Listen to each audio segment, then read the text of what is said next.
Bismillahirrahmanirrahim.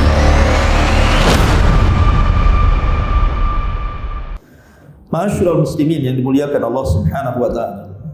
Banyak orang-orang Yahudi yang dari luar, khususnya 3 kabilah besar, Bani Qunaiqah, Bani Nadir dan Bani Quraidah, mereka kemudian datang ke kota Yathrib dan menetap di Yathrib.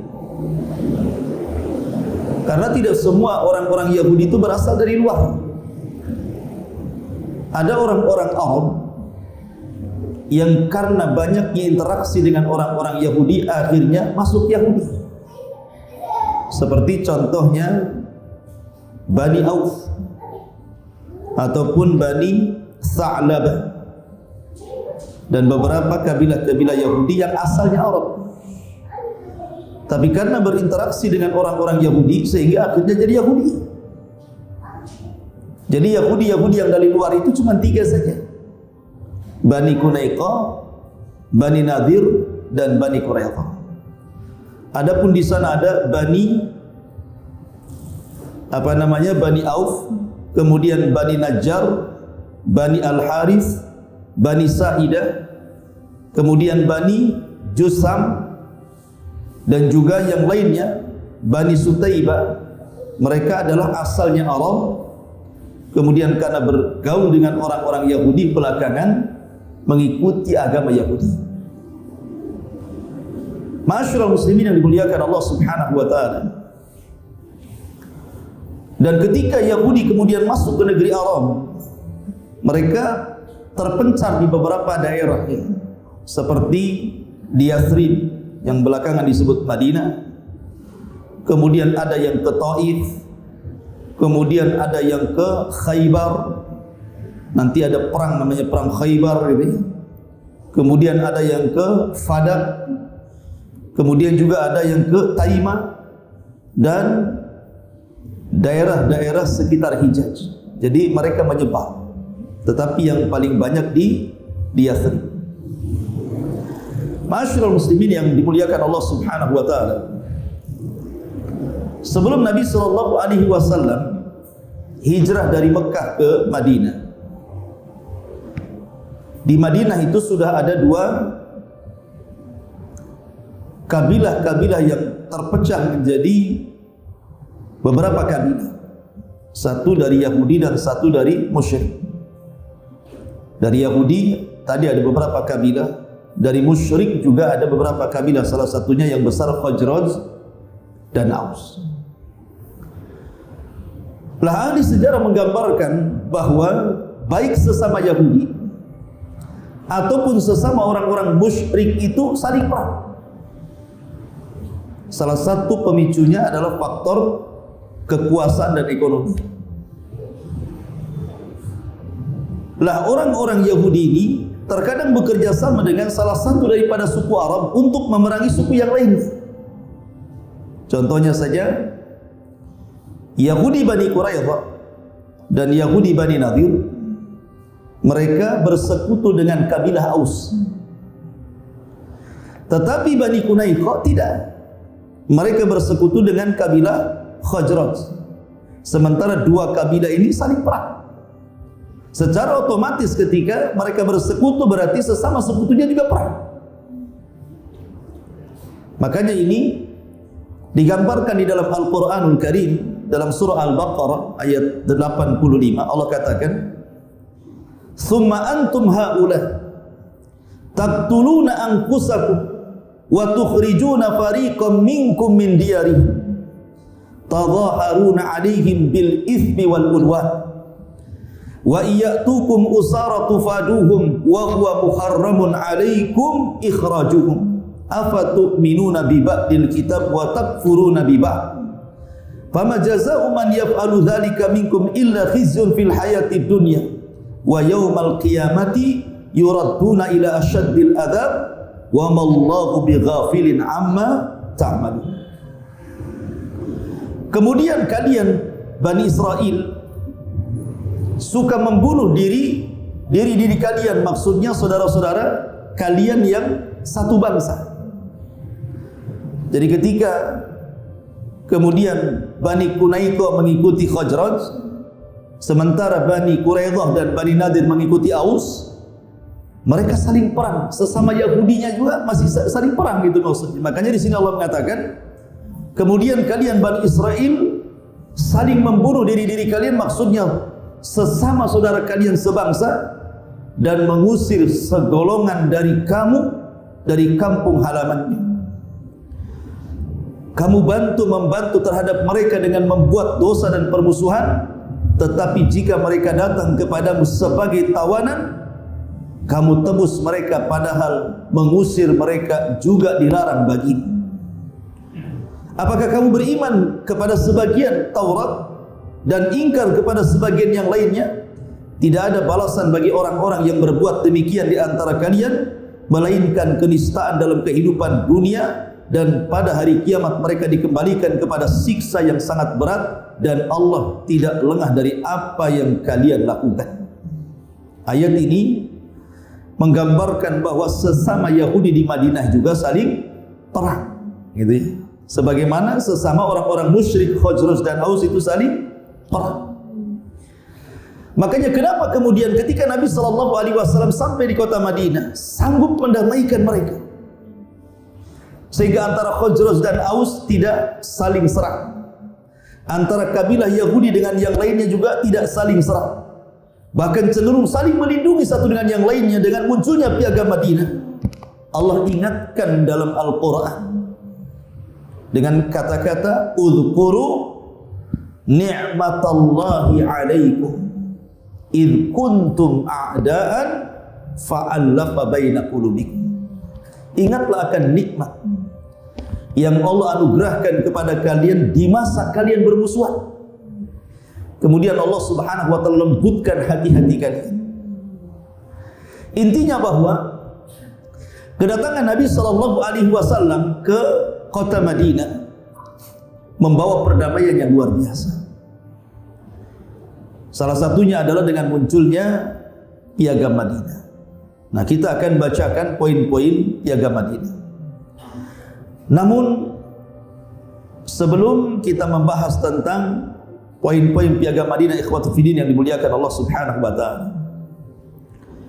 ada 5 poin dalam piagam Madinah itu yang bisa kita petik pelajaran sebelum kita masuk pada intinya. Pertama, dalam piagam Madinah itu ada hakul haya. Kemudian yang kedua, hakku ikhtiyariddin. Kemudian yang ketiga, hakut tamalluk. Kemudian yang keempat, hakul adli. Dan yang terakhir, hakul muamalati. Dan inilah gambaran syariat Islam di tengah-tengah orang-orang yang berbeda agama. Pertama, hakul hayat, hak kehidupan. Di mana dalam perjanjian piagam Madinah itu, Nabi SAW mensyaratkan kepada seluruh kabilah-kabilah, baik Yahudi ataupun orang-orang musyrik, agar mereka hidup dengan aman. Tidak boleh ada pembunuhan, tidak boleh ada saling serang satu dengan yang lainnya, dan tidak boleh ada perampasan harta.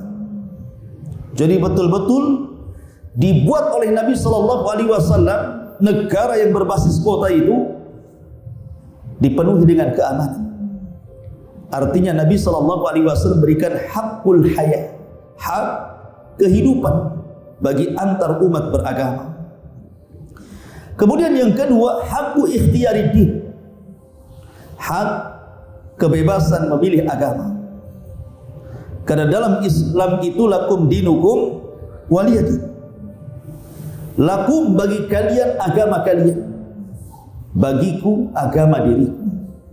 La ikraha fid din, tidak ada paksaan dalam Islam. Jadi orang-orang yang sebelumnya sudah beragama Yahudi tidak dipaksa oleh Nabi untuk beragama Islam. Jadi Nabi membiarkan orang-orang yang berbeda keyakinan berada di bawah naungannya. Dan ini menunjukkan bahwa beginilah bentuk toleransi Islam. Bagaimana Islam mengajarkan kepada kita bagaimana Islam itu tidak sebagaimana tuduhan orang-orang yang tegak karena sebuah pedang. Tidak. Islam menghormati agama yang lain. Karena Islam mengatakan lakum dinukum waliyadin. Nanti bagaimana teksnya nanti kita akan baca. Kemudian juga yang ketiga, hakut tamal. Nabi SAW memberikan hak kepada orang yang beda agama, hak kepemilikan. Artinya bahwa Rasul tidak merampas harta mereka. Orang Yahudi hidup dengan harta mereka, orang Islam pun hidup dengan hartanya orang-orang Islam. Tidak lantas kemudian Nabi SAW mengambil hak mereka untuk hidup ataupun sebaliknya. Jadi Nabi SAW memberikan hak kepada mereka kepada kepemilikan harta. Harta kalian ambil. Ya. Kemudian juga yang keempat, hakul adli, hak keadilan. Karena Nabi SAW memperlakukan kabilah-kabilah Yahudi satu dengan yang lainnya, ataupun kabilah-kabilah musyrik satu dengan yang lainnya, diperlakukan dengan perlakuan yang sama. Nanti kita akan baca teksnya. Kemudian yang terakhir, hakul muamalah. Hakul muamalah, ada hak bagaimana cara bermuamalah dengan cara orang-orang non-muslim kepada Islam, saling menghormati, saling membantu, dan begitu seterusnya. Ini sebenarnya 5 poin yang terkandung pada Piagam Madinah. Baik, kita akan baca.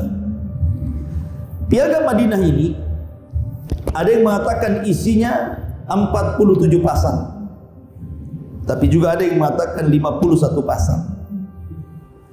Saya akan baca terjemahnya saja, karena kalau saya baca Arabnya terlalu lama. Pasal yang pertama, sesungguhnya mereka satu umat berbeda dari komunitas manusia lain. Artinya bahwa orang-orang Yahudi, orang-orang kabilah-kabilah dari Khazraj dan Aus, ataupun orang-orang Muslim yang datang dari Mekah sebagai muhajirin, ketika mereka hidup di naungan satu piagam itu berarti satu umat. Tidak boleh saling mengganggu satu dengan yang lain, dan mereka harus saling rukun. Dan kalau ada rongrongan dari luar, maka mereka harus siap menghadapinya bersama-sama, karena mereka satu umat. Ya. Kemudian yang kedua, kaum muhajirin dari Quraisy sesuai keadaan kebiasaan mereka bahu-membahu membayar uang tebusan darah di antara mereka, dan mereka membayar tebusan tawanan dengan cara baik dan adil di antara orang-orang yang beriman. Jadi kaum muhajirin dari Quraisy, maksudnya Nabi SAW dan para sahabat Nabi SAW yang hijrah dari Mekah ke Madinah, itu disebut muhajirin dari Quraisy. Sesuai keadaan kebiasaan mereka, bahu-membahu membayar uang tebusan darah. Jadi kalau seandainya ada satu orang yang melakukan sebuah kejahatan, maka kemudian terjadi diat.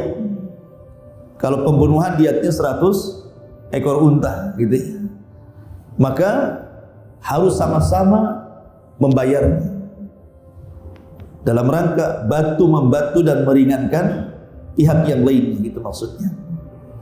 Kemudian yang nomor 3, Bani Auf sesuai dengan keadaan kebiasaan mereka bahu-membahu membayar uang tebusan darah di antara mereka seperti semula, dan setiap suku membayar tebusan tawanan dengan baik dan adil di antara orang-orang yang beriman. Jadi kalau seandainya Bani Auf itu kan orang Yahudi dari Arab, dia bukan orang Yahudi dari luar, orang Bani Auf ini. Jadi kalau seandainya kemudian di antara mereka ada yang melakukan kejahatan, kemudian sampai kemudian mereka mengeluarkan diat, maka satu kabilah Bani Auf harus juga membayar diat itu. Nah, ini juga sama perlakuan dengan muhajirin orang-orang Quraisy.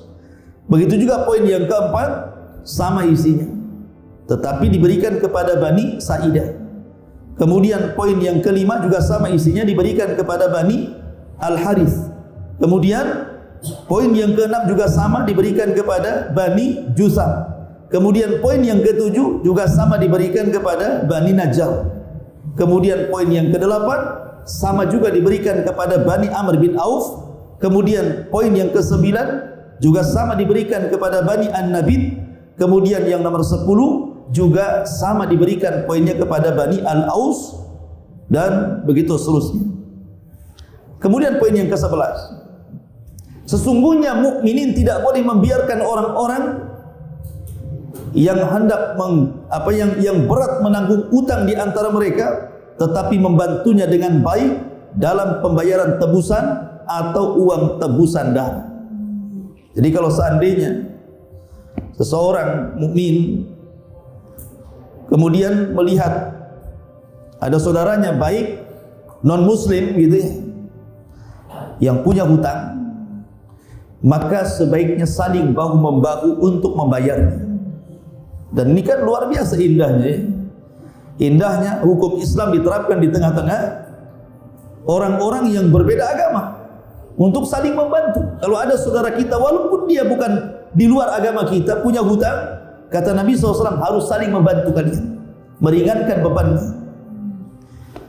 Kemudian juga poin yang 12, seorang mukmin tidak dibolehkan membuat persekutuan dengan sekutu mukmin lainnya tanpa persetujuan dari pada Nabi sallallahu alaihi wasallam. Kemudian poin yang ke-13, orang-orang mukmin yang bertakwa harus menentang orang-orang di antara mereka yang mencari atau menuntut sesuatu secara zalim, jahat, melakukan permusuhan atau kerusakan di kalangan kaum mukminin. Kekuatan mereka bersatu dalam menentangnya sekalipun ia adalah anak dari salah seorang di antara mereka. Jadi kalau seandainya di dalam tubuh kabilah itu ada satu orang yang jahat, tidak boleh dilindungi, harus diadili ya, nggak boleh dilindungi walaupun itu dari kabilah kaum muslimin. Pamannya ada orang Islam melakukan kejahatan, nggak boleh dilindungi, tetap harus diadili. Itu maksudnya di sini tegaknya keadilan di tengah-tengah piagam Madinah. Kemudian yang nomor 14, seorang mukmin tidak boleh membunuh orang yang beriman lainnya lantaran membunuh orang kafir. Tidak boleh pula orang beriman membantu orang kafir untuk membunuh orang yang beriman. Dari sini menunjukkan apa? Bahwa seorang yang beriman apabila membunuh kafir tidak ada qisas. Ada beberapa tempat yang tidak terjadi qisas dalam Islam itu. Pertama, ketika seorang ayah membunuh anak, tidak ada qisas. Kalau ada orang tua membunuh anaknya, tidak ada qisas. Tapi kalau anak membunuh bapaknya, ada qisas. Kenapa demikian? Karena sebab anak itu ada karena ada orang tuanya. Bagaimana pula kemudian orang yang menyebabkan dia ada kemudian membunuh orang itu? Makanya kalau anak membunuh orang tua, qisas. Tapi kalau orang tua membunuh anak, tidak ada qisas. Ya. Kemudian seorang mukmin apabila membunuh kafir, tidak ada qisas, tetapi mungkin bisa dialihkan kepada diyat seperti itu ya. Ataupun yang tidak ada qisas adalah eksekutor qisas. Umpamanya ada orang yang berlaku kriminal dalam sebuah negara, kemudian dia dihukum pancung. Kan ada petugas khusus pancung kan itu. Ini eksekutornya kan. Walaupun dia yang memancung, tidak ada qisas bagi dia karena dia sedang melaksanakan tugas negara dan tugas agama. Gitu ya. Jadi itu harus dipahami. Ataupun karena dia memerangi orang yang berhak untuk diperangi, seperti orang-orang Khawarij, itu boleh diperangi. Kemudian para pemberontak Bughat itu boleh diperangi gitu ya. Kalau memang mereka membunuh orang-orang yang dalam Islam harus diperangi, maka tidak ada qisas. Ya. Seperti umpamanya di zaman Nabi sallallahu di zaman Ali radhiyallahu anhu berperang melawan tentara Muawiyah. Kan itu saling bunuh-bunuhan. Ammar bin Yasir terbunuh juga di sini. Tidak ada qisas di sini. Karena dianggapnya bahwa Muawiyah itu kaum pemberontak. Sebagaimana sabda Nabi sallallahu alaihi wasallam ketika memuji Ammar ibn Yasir ketika membawa batu saat pembuatan Masjid Nabawi. Orang-orang bawa satu batu, dia bawa 2 batu. Maka Rasul memuji Ammar ibn Yasir, tetapi di ujung pujian Rasul mengatakan, ya Ammar, innaka sataqtulu fi'atun baqiyah. Engkau akan dibunuh oleh kelompok pemberontak. Ternyata betul dalam perang Siffin, Ammar meninggal dan Ammar ada di belakang tentara Ali, menunjukkan kebenaran ada pada Ali dan kesalahan ada pihak Muawiyah. Tetapi kita tidak bisa mencela Ali ataupun Muawiyah karena dua-duanya berperang berdasarkan ijtihad. Muawiyah beristihad, Ali juga beristihad. Tetapi Ali di pihak yang benar. Dan apabila seorang mujtahid beristihad kemudian salah seperti Muawiyah, tetap dapat satu pahala. Karena kita tidak boleh mencela sahabat. Muawiyah itu penulis wahyu Nabi SAW. Ya. Baik. Kemudian Ma'asyiral muslimin yang dimuliakan Allah Azza wa Jalla, yang nomor 15, jaminan Allah adalah satu. Jaminan perlindungan diberikan oleh mereka yang dekat. Sesungguhnya mukmin itu saling membantu, tidak bergantung kepada golongan orang lain. Maksudnya begini, kalau ada orang kafir meminta perlindungan kepada satu orang beriman, dan orang yang beriman ini melindunginya, maka satu kabilah atau semua orang Islam wajib melindunginya. Walaupun yang melindungi itu orang yang paling rendah. Ya. Contoh kasus siapa? Kasus suaminya Zainab. Zainab bintu Rasulullah sallallahu alaihi wasallam, Abul As ibn Rabi. Abul As ibn Rabi ini tertangkap 2 kali. Pertama dalam perang Badar. Abul As ibn Rabi ini suami daripada Zainab, kemudian tertangkap, kemudian menjadi tawanan, kemudian dibebaskan oleh Zainab dengan mengirim kalung hadiah daripada Khadijah pada hari pernikahannya. Sampai Rasul melihat kalung itu menangis dan teringat dengan Khadijah. Kemudian mengatakan kepada para sahabatnya, sebaiknya kalung ini hantarkan kembali kepada putriku Zainab di Mekah, kembalikan suaminya, bebaskan dia. Kemudian penangkapan yang kedua, ketika Abul As ibn Rabi pulang dari Syam membawa dagangan penduduk Mekah, ketangkap oleh tentara Nabi, kemudian jadi tawanan, ya kan?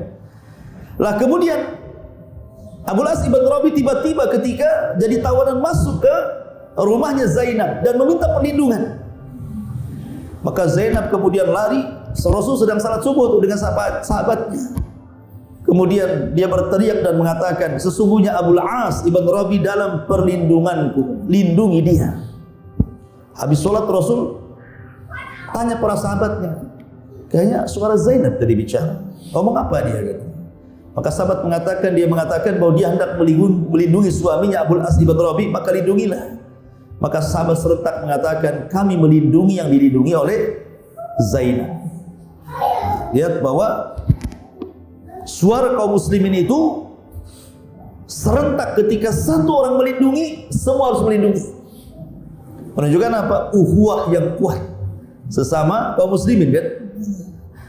Kemudian juga yang nomor 16, sesungguhnya orang-orang Yahudi yang mengikuti kita berhak atas pertolongan dan santunan sepanjang mukminin tidak terzalimi dan ditentang olehnya. Jadi orang-orang Yahudi yang mengikuti perjanjian ini, ya, kalau memang dia susah, kita berhak menolongnya. Kita berhak menolongnya. Ingat, ini bab muamalah ya, bukan bab agama ya. Ini bab muamalah. Jadi kalau ada orang Yahudi kelaparan, kita kasih makan, gitu maksudnya. Kalau ada orang-orang kafir yang memang berhajat, membutuhkan kita, kita tolong. Makanya dalam Islam itu kan ketika kita bicara tentang hakul jiran, hak bertetangga, ada 3. Pertama, tetangga yang punya 3 hak. Kalau seandainya satu dia kerabat dan dia seorang muslim, berarti dia punya 3 hak. Hak bertetangga, hak seorang muslim, dan hak kerabat. Kemudian yang kedua, kalau ada tetangga yang memiliki 2 hak, ketika dia seorang mukmin dan dia bukan kerabat, berarti kita berikan hak bertetangga dan hak seorang muslim. 2 hak dia dapat. Tapi kalau dia bukan mukmin, bukan kerabat dan dia orang kafir, tetap dia punya satu hak. Disebut dengan hakul jiran, hak bertetangga. Dia punya hak. Seperti apa contohnya hak bertetangga? Allah Subhanahu wa taala berfirman, "Ara'aita alladhi yukadzibu bid-din, fadzalika alladhi yad'ul yatim." Kemudian di ujung ayat Allah mengatakan, "Wa yamna'unal ma'u." Apa wa yamna'unal ma'un itu? Salah satu tanda-tanda orang para pendusta agama itu mencegah kalau tetangganya datang meminjam sesuatu dari perkakas rumahnya. Jadi kalau ada seorang non-muslim datang ke rumah dan dia tetangga, entah pinjam periuk, entah pinjam pisau, entah pinjam panci, entah pinjam kuali, atau pinjam bumbu-bumbu dapur, atau mungkin pinjam motor antum, maka antum tidak boleh mencegah. Dia punya hak dalam bertetangga, ya kan? Nah, itu maksudnya di sini.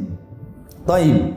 Kemudian setiap pasukan yang berperang bersama harus bahu membahu satu sama lain.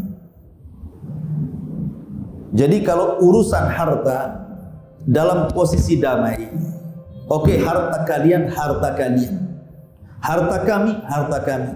Kami tidak akan mengambil harta kalian sebagaimana kalian tidak boleh mengambil harta kami. Itu dalam posisi damai. Tapi dalam posisi perang, maka kalian harus bahu membahu mengumpulkan harta kami dan kalian. Kita serang musuh yang datang dari dua, ya kan? Jadi kalau dalam posisi damai, ya harta kalian, harta kalian, harta kami, harta kami. Tapi kalau menghadapi musuh, kita harus kerjasama. Mana harta kalian, ini harta kami. Ayo kita usir musuh kita, baik musuh orang-orang kafir Quraisy ataupun musuh yang jauh dari Persia dan Romawi, gitu ya bahasanya. Nah, itu juga harus dibedakan. Kemudian juga orang-orang mukmin membalas pembunuh mukmin lainnya dalam peperangan di jalan Allah. Orang-orang mukmin membalas pembunuh mukmin lainnya dalam peperangan di jalan Allah. Orang-orang beriman dan bertakwa berada pada petunjuk yang terbaik dan lurus. Jadi orang-orang yang beriman boleh membalas kalau ada seorang mukmin dibunuh. Ya, contohnya apa? Pengkhianatan Yahudi Bani Quraidah, ya kan? Bukan Bani Quraidah, Bani Nadir. Bani Quraidah pertama perang melawan orang Yahudi, melawan Bani Quraidah.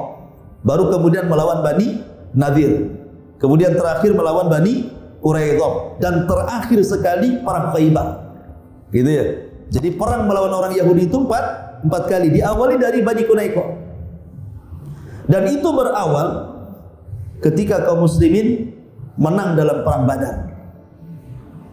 Menang dalam perang Badar gitu ya. Kemudian kaum muslimin memberikan peringatan kepada Bani Quraidah karena Bani Quraidah itu kabilah Yahudi yang paling kuat secara ekonomi, dia yang punya pasar.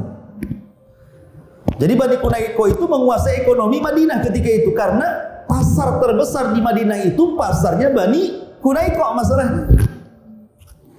Makanya Nabi SAW belakangan membuat pasar di samping pasar Bani Quraidah yang berbeda aturannya. 2 tahun Rasulullah SAW membuat pasar kolab pasarnya Bani Quraidah. Lihat bagaimana ekonomi Islam. Ya. Lah Bani Quraidah itu karena memang dasarnya mereka itu pakar-pakar dagang. Mereka sudah tidak suka dengan orang-orang muhajir dari Mekah. Kenapa? Karena secara ekonomi tidak menguntungkan. Mereka tahu siapa Abdurrahman bin Auf, siapa Abu Bakar, siapa Utsman. Mereka jago-jago dagang mereka. Jika kalau seandainya mereka kemudian ke Madinah, ini saingan ini. Mereka kan ahli-ahli dagang orang-orang Mekah itu, ya kan. Sementara pasarnya orang Madinah dikuasai Bani Quraidah. Jadi hasadnya secara ekonomi sudah ada mereka itu. Sehingga ketika terjadi perang Badar, disitulah puncaknya. Jadi kaum muslimin ketika itu memberikan peringatan kepada orang-orang Bani Quraidah, jangan macam-macam gitu. Ikutlah aturan piagam ini. Tapi Bani Quraidah kemudian mengatakan dengan sombongnya mengatakan, mungkin bahasa kitanya, kalian ini baru melawan kelompok ecek-ecek aja kan gitu, orang musyrik Quraisy gitu. Kemudian kalian menang, kalian sombong. Coba kalau musuh kalian kami katanya. Sudah kulibas kalian. Bahasa sayanya seperti itu. Ya. Jadi Bani Quraidah itu sombong gitu kan. Dari situ Nabi SAW menangkap sinyal kebencian Bani Quraisy kepada kaum muslimin, dan pencetus perangnya ketika Bani Quraisy melecehkan seorang wanita di pasar. Ketika wanita muslimah belanja di pasar Yahudi Bani Quraisy, dilecehkan kehormatannya. Jadi ketika dia duduk, kemudian pakaiannya diikat di kursi. Ingat, pakaian zaman dulu bukan pakaian gantung gini kan itu. Nah, pakaian sekarang kan pakai jahitan aman, gitu. Ditarik pun nggak akan kebuka gitu ya. Tapi pakaian dulu, pakaian bukan diselendang-selendangkan gitu saja. Jadi kalau ketarik ya auratnya nampak semuanya. Jadi ketika seorang wanita muslimah dilecehkan kehormatannya, kemudian ditertawakan orang-orang Yahudi Bani Quraisy satu pasar, datang seorang muslim, kemudian membunuh orang yang melecehkan kehormatan wanita itu. Ketika dibunuh, satu pasar membunuh dia. Sampailah kabar ini kepada siapa? Kepada Nabi SAW. Disitulah Rasul mempersiapkan pasukan, mengepung Bani Quraisy yang sombong. Dalam 6 hari mereka pun takluk kepada kaum muslimin dan diusir dari Madinah. Itulah Yahudi pertama yang diusir dari Madinah berangkat ke Syam. Ya. Makanya di sini salah satu perjanjiannya adalah orang yang beriman boleh membalas pembunuh orang yang beriman lainnya, karena mereka sudah melakukan pengkhianatan kepada perjanjian. Makanya Rasul menyerang mereka gara-gara dua perkara: melecehkan kehormatan seorang muslim dan membunuh jiwa seorang muslim yang sedang membela muslim yang lain. Makanya Rasul marah gitu ya. Kemudian yang nomor 20, orang-orang musyrik Yathrib Madinah dilarang melindungi harta dan jiwa orang-orang musyrik Quraisy dan tidak boleh bercampur tangan melawan orang-orang yang beriman.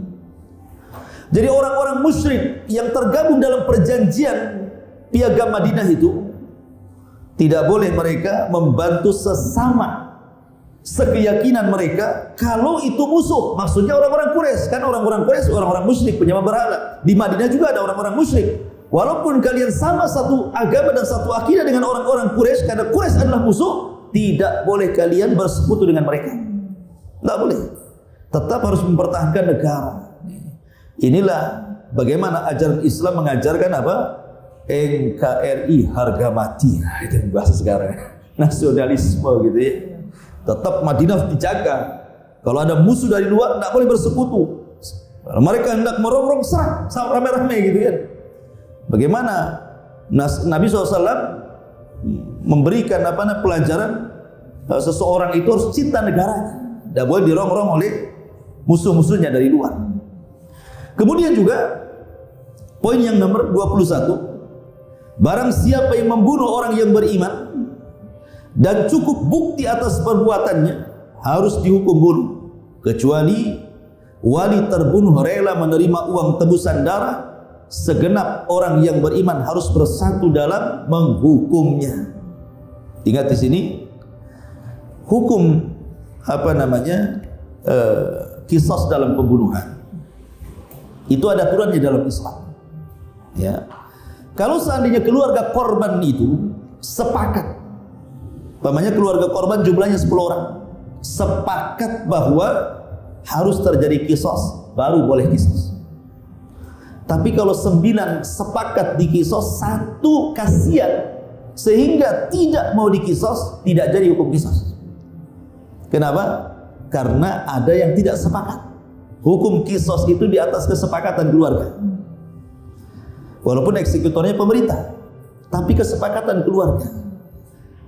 Kalau seandainya sepakat qisas, tapi 1 saja tidak sepakat, tidak ada qisas, berarti diganti dengan diat membayar 100 ekor unta, atau memaafkan maka ganti dari qisas menjadi diat.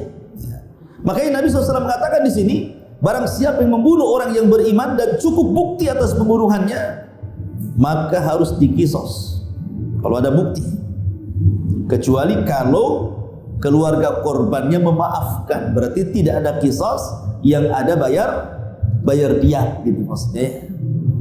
Kemudian juga yang nomor 22, tidak dibenarkan orang-orang yang beriman yang mengakui piagam ini, percaya pada Allah dan hari akhir, untuk membantu pembunuh dan memberi tempat kediaman kepada pembunuh.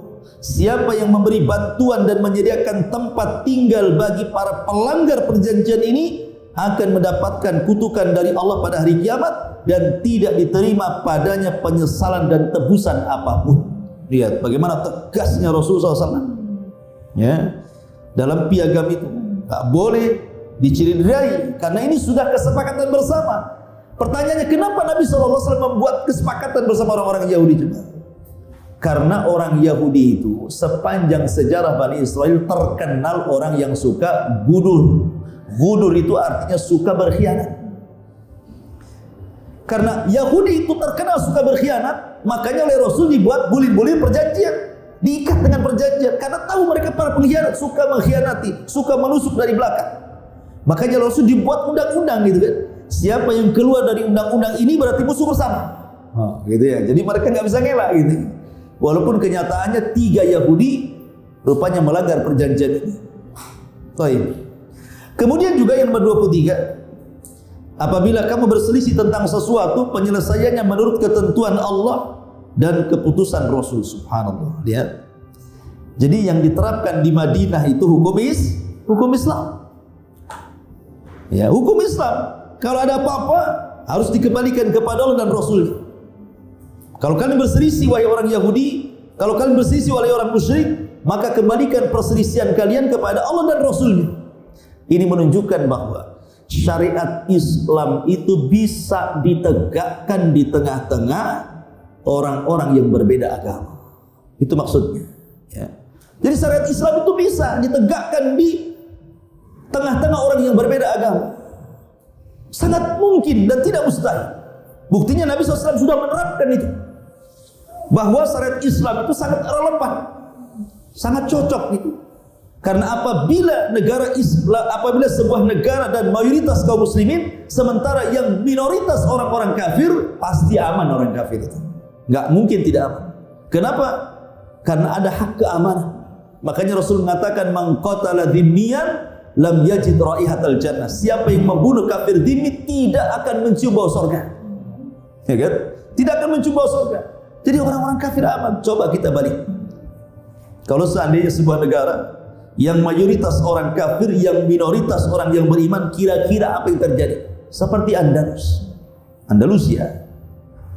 Tempo dulu. Dipaksa orang-orang yang beriman murtad, kalau tidak dibunuh. Ya kan? Mungkin yang belakangan ya kaum muslimin yang ada di Rohingya contohnya kan. Nah, kurang lebih seperti itulah. Ya. Artinya bahwa syariat Islam itu bisa diterapkan di tengah-tengah umat yang berbeda agama. Aturan-aturan muamalah dunianya. Kalau aturan-aturan agama kan lakum dinukum waliyadin. Lain lagi ceritanya ya. Baik.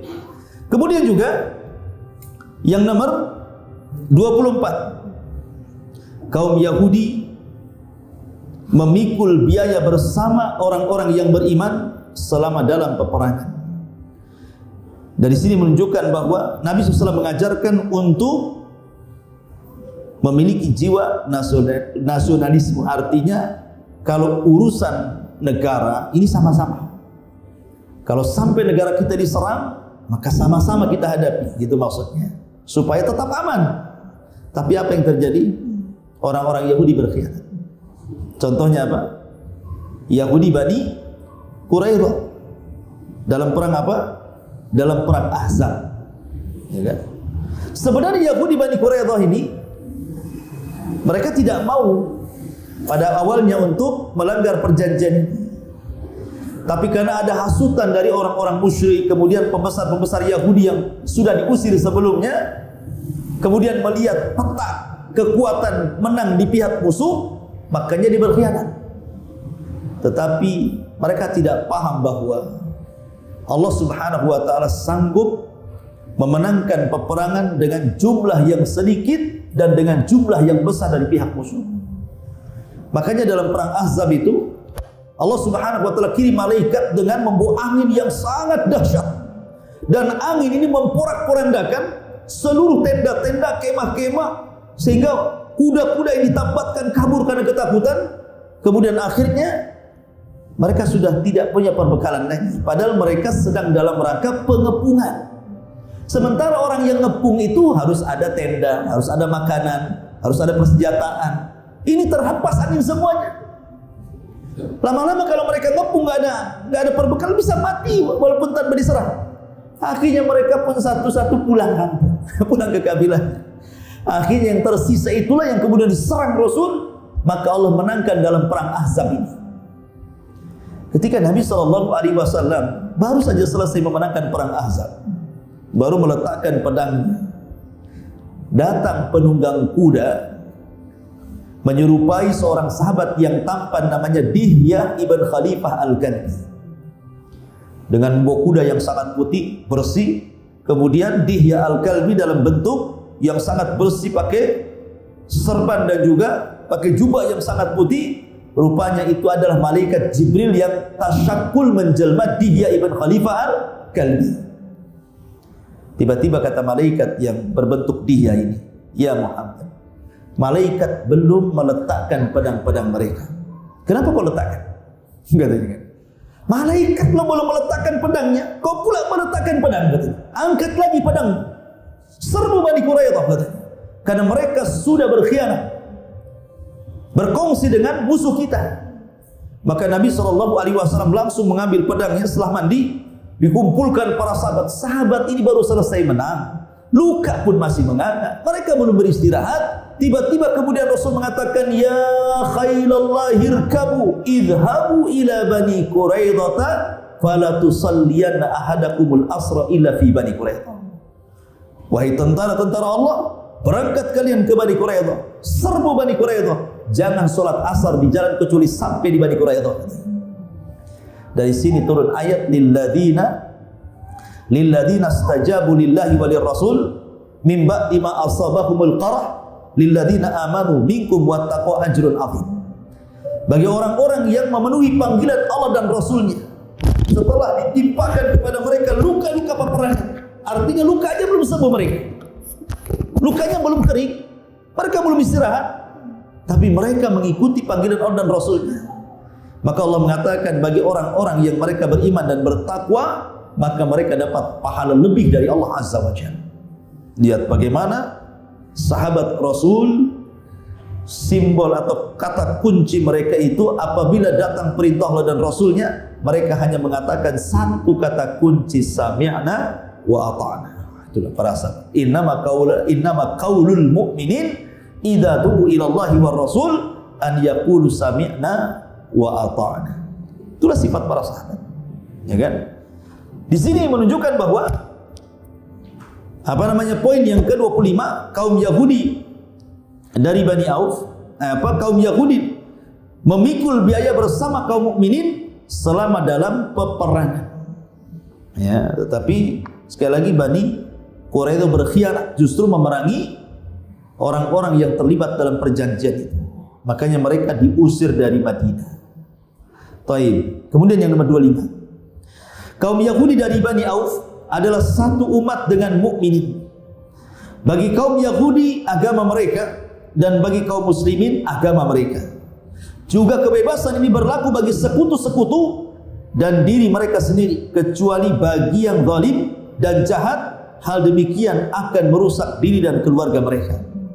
Disinilah ajaran Islam yang sangat indah tertuang dalam Al-Quran, lakum dinukum waliyadin. Agama kalian kami tidak akan ganggu. Kalau kalian sudah punya keyakinan, ambil keyakinan kalian. Sebagaimana kami tidak mengganggu keyakinan kalian, tolong jangan ganggu keyakinan kami. Karena di zaman sekarang ini banyak orang-orang yang mengganggu keyakinan orang yang sudah punya keyakinan. Contoh umpamanya, mengucapkan selamat kepada ulang tahun di luar agama Islam. Contohnya orang Nasrani ketika di hari Natal contohnya kan. Ada sebagian orang yang kemudian mendorong orang-orang Islam yang lainnya untuk mengucapkan kalimat itu. Padahal setiap ulang tahun dalam sebuah agama itu sifatnya sakral, pasti ada unsur ibadahnya di situ. Artinya ada kehususan-kehususan yang dimiliki oleh mereka, dan kita tidak boleh terlibat dalam mengucapkan kalimat itu. Karena kalau seandainya kita ikut mengucapkan berarti meyakini keyakinan mereka.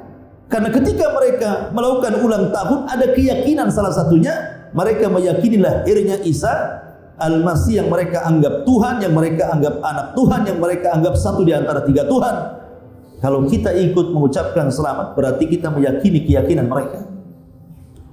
Masalahnya, terkadang ada sebagian orang-orang di luar daripada Islam memancing.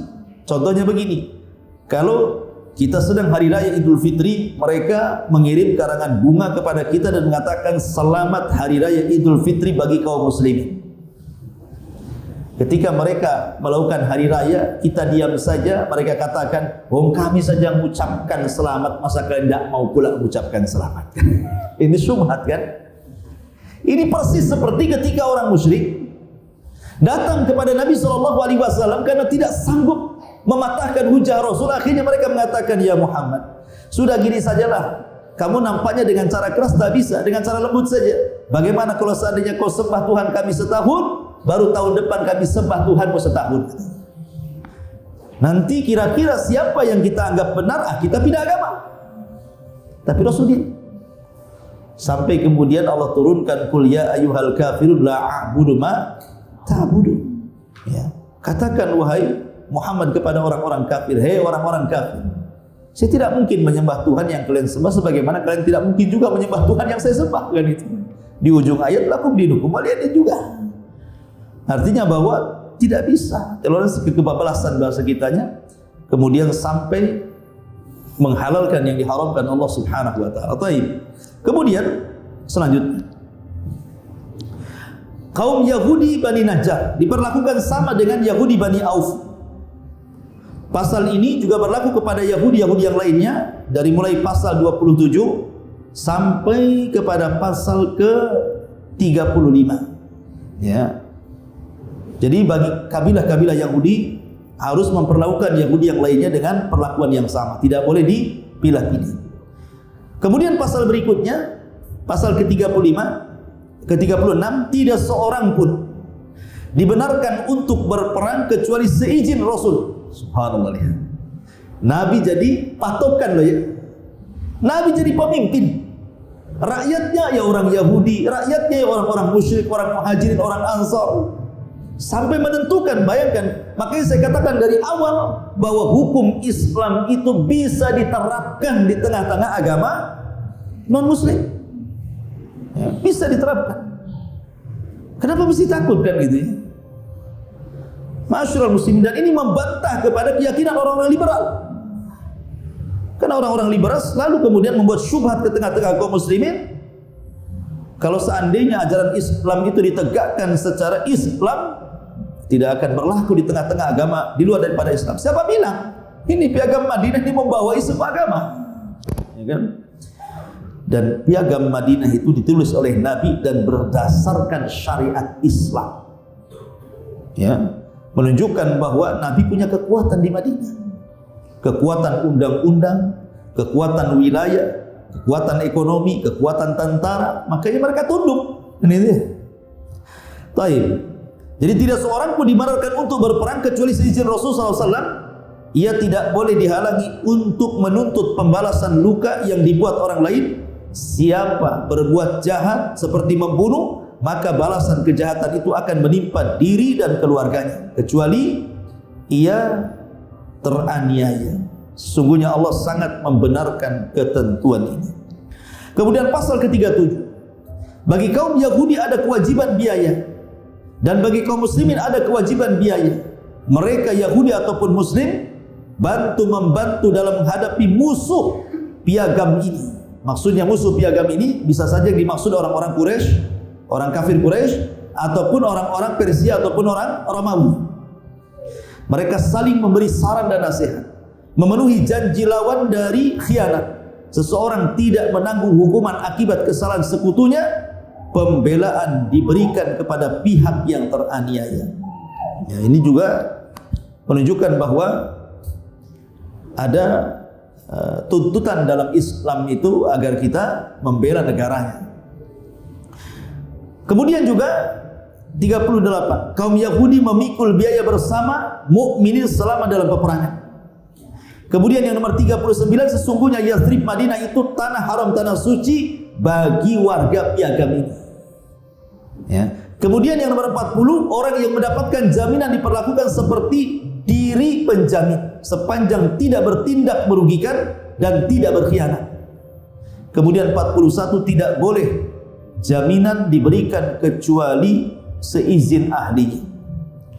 Kemudian 42, bila terjadi sesuatu peristiwa atau perselisihan di antara pendukung piagam ini yang dikhawatirkan menimbulkan bahaya, diserahkan penyelesaiannya menurut ketentuan Allah dan keputusan Rasul sallallahu alaihi wasallam. Lagi-lagi dikembalikan putusannya kepada Allah dan Rasulnya gitu. Nah, luar biasa gitu. Padahal Rasul datang itu minoritas, mampu menguasai mayoritas. Indah Islam, kena akhlak, ya kan? Kemudian sungguh tidak ada perlindungan bagi orang-orang Quraisy Mekah dan juga bagi pendukung mereka, karena mereka musuh. Ya. Kemudian mereka pendukung piagam ini bahu-membahu dalam menghadapi penyerangan kota Madinah. Kalau ada menghadapi orang yang menyerang kota Madinah, harus bahu-membahu. Jangan seperti kasusnya Bani Quraidah tadi, malah berkhianat. Ya. Bahkan yang lebih parah Bani Nadir. Bani Nadir ini sampai kemudian hendak mencelakakan Nabi, bayangkan. Jadi ada salah satu orang yang paling jahat dari Bani Nadir, diutus oleh kepala-kepala Bani Nadir untuk membunuh Nabi. Akhirnya kemudian dia mengendap-endap ke atap rumah bawa batu. Ya. Nabi SAW dibawa. Dia bersama Abu Bakar, Umar dan Ali sedang ngomong. Orang Yahudi di atas bawa batu. Kalau orang Yahudi mau tinggal ditimpakan saja batunya kena kepala Rasul itu. Tetapi Jibril datang memberitahu Nabi SAW. Langsung Rasul pergi dari situ. Kemudian Rasul langsung menyiapkan pasukan dan mengepung Bani Nadir karena pengkhianatannya. Masa mereka membunuh Nabi gitu? Ya. Baik. Kemudian yang 45, apabila pendukung piagam diajak berdamai dan pihak lawan memenuhi perdamaian serta melaksanakan perdamaian itu, maka perdamaian itu harus dipatuhi. Artinya begini, makanya dalam Islam itu kafir dibagi 3 kan? Maksudnya yang tidak boleh diperangi. 1 kafir dhimmi, 2 kafir musta'man, 3 kafir ahdi. Yang 1 boleh diperangi namanya harbi. Tapi yang 3 tidak boleh. Kafir dhimmi itu maksudnya kafir yang satu KTP dengan kita. Ya, umpamanya kita punya tetangga, KTP-nya sama-sama orang Indonesia, tapi berbeda agama dalam KTP. Dia tetangga kita, itu disebut dhimmi, hidup bersama kita. Tidak boleh diperangi. Siapa yang melawani kafir yang seperti ini tidak akan mencium bau surga, kata Nabi. Atau yang kedua kafir musta'man. Ada saudara kita dari Singapura, orang kafir, mau suaka ke Indonesia, entah dalam rangka jalan-jalan, entah dalam rangka bisnis. Kemudian Republik Indonesia memberikan soft paspor keamanan, diterima suakanya, maka kita wajib melindungi dia karena dia termasuk kafir musta'man. Kemudian yang ketiga ada namanya kafir ahdi. Yang dimaksud di sini, ya kafir ahdi itu maksudnya kafir yang ada hubungan perjanjian. Pamannya negara Islam melakukan perjanjian dengan negara kafir, entah masalah ekonomi, entah masalah politik, entah masalah bilateral, entah masalah apa namanya ya perjanjian. Berarti negara yang ada hubung kait perjanjian dengan negara Islam, negara itu tidak boleh serang. Maka di sini Nabi SAW mengatakan, apabila pendukung piagam diajak berdamai dan pihak lawan memenuhi perdamaian serta melaksanakan perdamaian itu, maka perdamaian itu harus dipatuhi. Gitu ya. Jika mereka diajak berdamai seperti itu, kaum mukminin wajib memenuhi ajakan dan melaksanakan perdamaian itu, kecuali terhadap orang-orang yang menyerang agama yang disebut dengan kafir harbi. Kalau kafir harbi lain. Pamannya Yahudi nodong senjata sama orang Islam seperti Israel dengan Palestina gitu. Ya tidak mungkin lah antum ditodong senjata diam saja, konyol lah, kita mati. Lawan lah, dan itu ya. Kalau diserang lawan.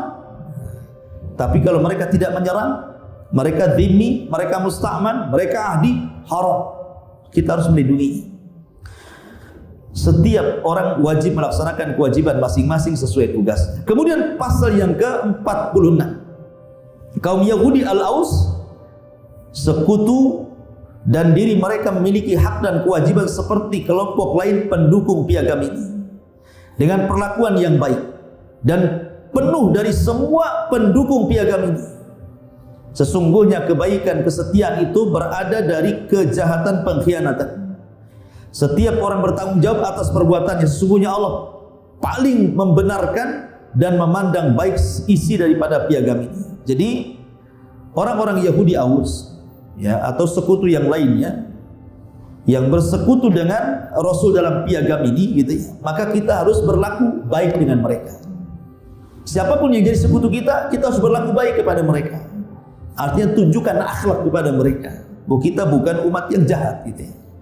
Kemudian isi yang ke-49, yang 47, yang terakhir, ini bagi sebagian ulama yang mencantumkan bahwa poin piagam itu 47 poin. Tapi ada juga yang menambah sampai 51. Ya. Sesungguhnya piagam ini tidak membela orang zalim, tidak membela orang yang berkhianat, orang yang keluar berpergian aman, orang yang berada di Madinah aman, kecuali orang yang zalim dan khianat.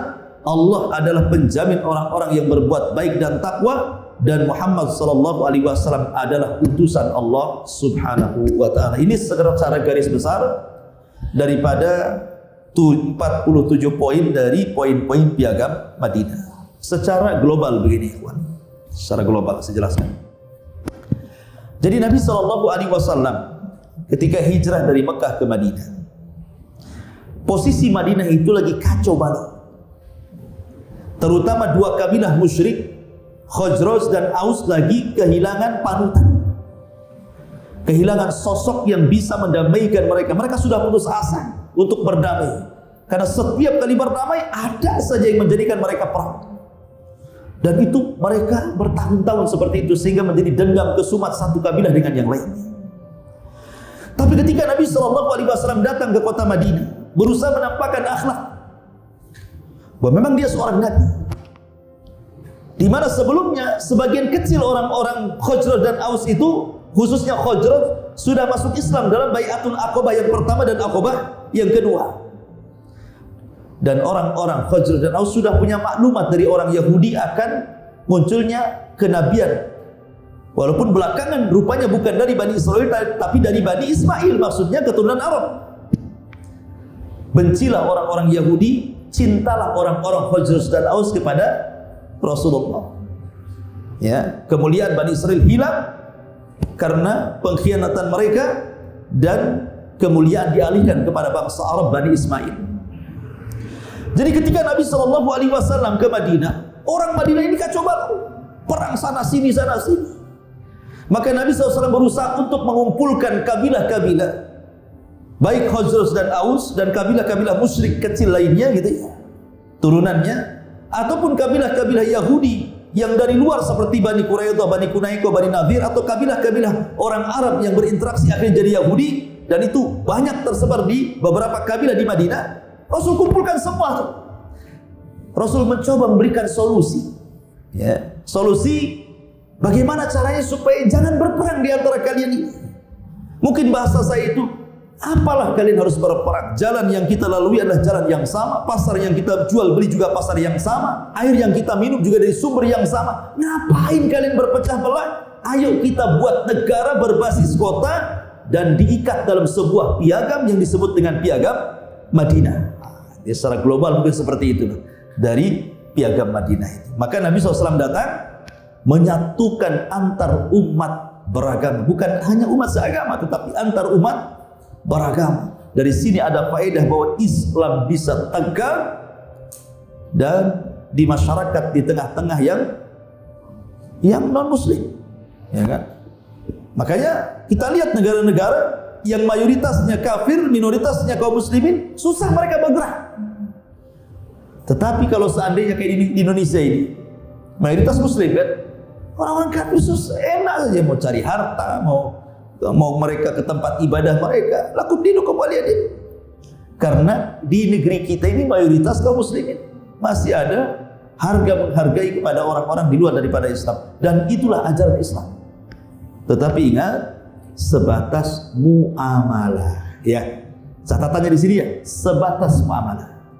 Kalau urusan agama lakum dinukum waliyadin. Ya, jangan dicampur aduk. Kalau urusan agama tidak boleh ada campur-campuran. Apalagi aduk-adukan, apalagi campur aduk lagi. Jadi tidak bisa. Kalau urusan agama, agama kalian, agama kami. Kalau urusan muamalah ya. Ya, Anda non muslim mau beli ke saya silakan. Saya seorang muslim mau beli sesuatu dari Anda silakan. Nabi SAW berniaga dengan orang-orang Yahudi. Bahkan Rasul kemudian menggadaikan baju besinya dengan beberapa karung gandum bersama orang Yahudi. Soal muamalah bebas. Ya, tetapi ingat bahwa ketika Nabi SAW sampai di kota Madinah, maka Nabi SAW yang pertama sebelum menyatukan antar umat beragama, Rasul menyatukan antar umat seagama dulu. Muhajirin, Ansor dipersaudarakan untuk menunjukkan kekuatan kaum muslimin. Baru setelah kemudian antar Muhajirin dan Ansor satu hati di atas keimanan, barulah kemudian menyebar, gitu ya, keluar Islam. Diajaklah kabilah-kabilah itu. Kemudian mereka pun setuju karena melihat indahnya perjanjian itu. Tapi sekali lagi karena orang-orang Yahudi sudah dicatat kullama ahadu ahdan nabadha fariqum minhum. Setiap orang-orang Yahudi sejak dulu Bani Israel dibuat semacam perjanjian, pasti sebagian mereka berkhianat kepada perjanjian itu. Lihat orang-orang Bani Israel di zaman Nabi Musa. Berapa kali Nabi Musa disakiti orang Yahudi. Orang-orang Bani Israel. Ketika Musa meninggalkan Bani Israel 40 malam. 40 malam, bukan waktu yang lama. Tapi bisa memurtadkan 70.000 Bani Israel menyembah patung anak Samiri. Gitu, anak patung Samiri berpatung anak sapi dari emas disembah 70.000 lagi, kata Ibnu Katsir. Akhirnya kemudian datang Nabi Musa bawa Taurat. Kata Nabi Musa, kalian harus taubat ikut Taurat. Awalnya mereka mengatakan sami'na wa ata'na. Ketika dibacakan Taurat dan hasilnya undang-undangnya orang murtad saling bunuh, mereka mencabut kalimat sami'na wa ata'na menjadi sami'na wa asaina. Kami taat tapi kami maksiat. Tidak bisa lah. Masa hukumannya bunuh-bunuhan? Gak mau mereka. Bayangkan coba. Awalnya iya, belakangan enggak kan itu. Marahlah Musa. Kemudian meminta kepada Allah untuk diangkat bukit terdekat di situ. Karena ada sebagian ahli tafsir maksudnya bukit Tur dalam ayat wa rafa'na fawqakumut tur, bahwa bukit-bukit di zaman itu disebut Tur. Ada juga yang mengatakan Tur ya Saina yang ada di Mesir gitu ya. Tapi bukit itu diangkat ke langit. Ketika bukit diangkat di atas kepala, kata para ulama tafsir, orang Yahudi baru sadar, langsung sujud. Tapi sujudnya tidak beres. Kalau kita kan sujud betul-betul diletakkan di tanah. Ini sujudnya sambil lihat bukit. Sujudnya begitu. Makanya sampai sekarang orang Yahudi sujudnya nggak benar. Coba orang Yahudi kalau sujud, pasti dia begini sujudnya mereka. Seperti buyut-buyut mereka. Ketika melihat bukit di atas, sujudnya begini, sambil melihat bukit. Akhirnya mereka pun mengatakan, kami bertobat, siap membunuh. Akhirnya bukitnya dikembalikan, tusuk-tusukanlah satu dengan yang lain. Tetapi walaupun demikian, orang yang membunuh dan orang yang dibunuh dua-duanya masuk surga. Kenapa? Karena bunuh-membunuh di atas taubat. Coba kalau mereka tidak bertobat, dibantinglah bukit Tur, mati di atas kesyirikan. Tentu mati di atas taubat lebih baik dibandingkan mati di atas kesyirikan dengan itu. Intinya orang Yahudi suka berkhianat sejak zaman dulu. Makanya Nabi Musa sabar sampai Rasul memuji Musa dan mengatakan rahimallah aku Musa. Semoga Allah merahmati saudara kami Musa. Udiya katsiran fasabar. Diuji banyak kali sama Bani Israel, tapi dia sabar. Ya, ujian itu sampai ke tingkat fitnah. Bayangkan Nabi Musa difitnahkan, Anda mau mandi bareng-bareng. Nah, jangan-jangan Musa itu badannya kayak perempuan gitu. Nggak punya otot, bahasa kitanya kan, nggak punya otot kayak perempuan, kayak banci. Akhirnya kemudian Allah ingin bela nabinya, mandilah Nabi Musa, diletakkan baju di atas batu, batunya pula berjalan. Allah buat batu itu berjalan sampai batu itu lewat di tengah-tengah Bani Israel yang sedang mandi rame. Maka manusia menyaksikan bagaimana sterknya, kuat, strongnya badannya Nabi Musa. Rupanya tidak sebagaimana yang mereka sangkakan. Musa ini yang otot berotot. Nah, baru mereka sadar. Sampai ketika seperti itu mereka menuduh Nabi Musa. Bahkan ketika Nabi Harun, tidak ada yang menyaksikan kecuali Musa. Kemudian setelah Harun meninggal, kemudian dimandikan, dikafankan, dikuburkan.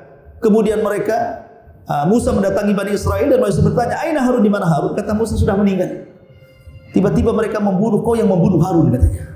Jadi dituduhnya Musa membunuh Harun, katanya. Sampai akhirnya Jibril mengambil lagi jasadnya Harun, diperlihatkan di antara mereka tidak ada satupun bekas Musa memukulkan, menyekik, menggantung, menyakiti, tidak ada. Berarti memang Harun meninggal, sudah waktunya. Baru mereka sadar, harus nampak jenazahnya baru sadar. Itu Bani Israel kan. Memang dari dulu seperti itu. Makanya orang-orang Yahudi hari ini juga seperti itu, kurang lebih.